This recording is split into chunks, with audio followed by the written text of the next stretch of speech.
Hi friends, இன்றைக்கி நான் உங்களுக்கு செஞ்சு காணிக்க போகிற recipe red sauce pasta. So white sauce pasta share பண்ணியிருக்கிறப்போ நிறைய பேர் ரெட் சாஸ் பாஸ்தா கேட்டிருந்தீங்க. அதனால் இன்றைக்கி உங்கள் கூட அதை ஷேர் பண்ணுறேன். ஸோ இன்றைக்கி நம்ம பண்ண போகிற ரெட் சாஸ் பாஸ்தா, இதை வச்சு நான் உங்களுக்கு 3 வெர்ஷன் பாஸ்தா எப்படி பண்ணுறதுன்னு காணிக்கிறேன். ஃபர்ஸ்ட்டு நம்ம சாஸ் பண்ணிடலாம். ஆலிவ் ஆயிலில் கார்லிக் ஆட் பண்ணி லோ ஃப்ளேமில் 1 minute சாட்டே பண்ணுங்கள். இப்போது இந்த ரெட் சாஸ் பாஸ்தாவுக்கு நல்ல ஒரு டொமேட்டோ ஃப்ளேவர் கொடுக்கறதுக்கு டொமேட்டோ பேஸ்ட் ஆட் பண்ணுறேன். இது உங்களுக்கு மார்க்கெட்டில் அவைலபிளாக இருக்குது, இல்லாட்டி ஹோம்மேட் கூட நீங்கள் செஞ்சுக்கலாம். லிங்க்கு கீழே கொடுக்குறேன்.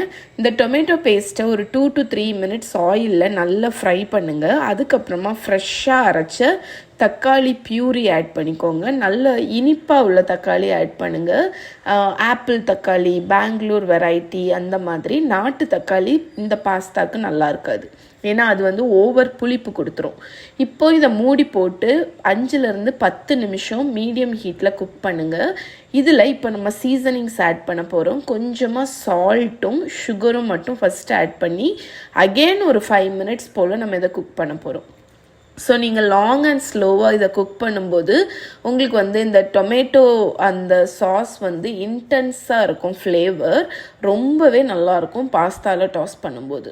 இப்போ ஒரு 5 நிமிஷம் கழித்து நல்லா குக் ஆகிடுச்சு. இப்போ ஹர்ப்ஸ் ஆட் பண்ணிடலாம். ஆரிகேனோ, ட்ரைட் பேசில், பெப்பர், சில்லி ஃப்ளேக்ஸ் இவ்வளோ ஆட் பண்ணி மிக்ஸ் பண்ணி 1 minute லோ ஃப்ளேமில் வச்சுட்டு ஆஃப் பண்ணிட்டீங்கன்னா உங்களோட ரெட் சாஸ் ரெடி. இதை நீங்கள் கூல் ஆனதுக்கப்புறம் ஒரு பாட்டிலில் ஊற்றி ஃப்ரிட்ஜில் ஒரு வாரத்துலேருந்து 10 நாள் வரைக்கும் நீங்கள் ஸ்டோர் பண்ணலாம். இப்போ இந்த பாஸ்தாவை நம்ம எப்படி குக் பண்ணுறதுன்னு பார்த்துடலாம். ஏதாவது வெரைட்டி பாஸ்தாவை சால்டட் பாயிலிங் வாட்டரில் போட்டு பேக்கேஜில் இருக்கிற டைரக்ஷன் படி குக் பண்ணிக்கோங்க. பாஸ்தா வடிகட்டுறதுக்கு முன்னாடி கொஞ்சம் பாஸ்தா வாட்டரை சேவ் பண்ணிக்கோங்க, அது ரொம்ப இம்பார்ட்டண்ட்.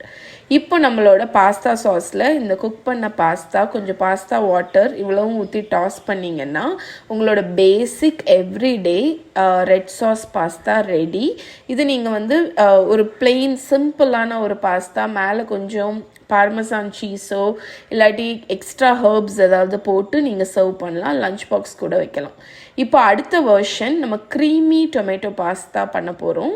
அதுக்கு அந்த பாஸ்தா சாஸில் கொஞ்சம் க்ரீம் ஊற்றிக்கோங்க, கொஞ்சம் parmesan cheese which is optional. உங்களுக்கு வேணும்னா ஆட் பண்ணுங்கள், இல்லாட்டி வேண்டாம். இதை நல்லா ஹீட் பண்ணி மிக்ஸ் பண்ணிவிட்டு குக் பண்ண பாஸ்தாவை போட்டு டாஸ் பண்ணிங்கன்னா உங்களோட creamy tomato pasta ready. So இது செகண்ட் வெர்ஷன். இதை நீங்கள் ஹாட் அகேன் நான் சொன்ன மாதிரி ஜஸ்ட் நீங்கள் ஏதாவது ஹர்ப்ஸ் போட்டு சர்வ் பண்ணலாம். இப்போ அடுத்த வெர்ஷன் சீஸி பேக்ட் பாஸ்தா.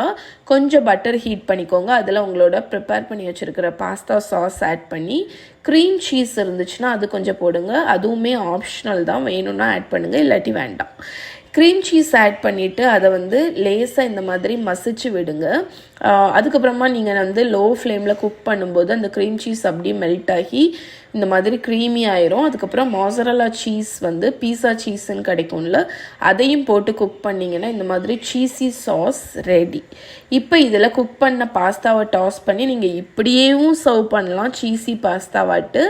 இல்லாட்டி இதை ஒரு பேக்கிங் ட்ரேயில் நீங்கள் இந்த பாஸ்தாவை ஆட் பண்ணிவிட்டு டாப்பில் கொஞ்சம் எக்ஸ்ட்ரா பார்மசான் சீஸும் எக்ஸ்ட்ராவாக கொஞ்சம் மொசரல்லா சீஸையும் போட்டு அவனில் 200 degree Celsius 10 நிமிஷம் பேக் பண்ணி எடுத்தீங்கன்னா உங்களோட பேக்டு பாஸ்தா ரெடி.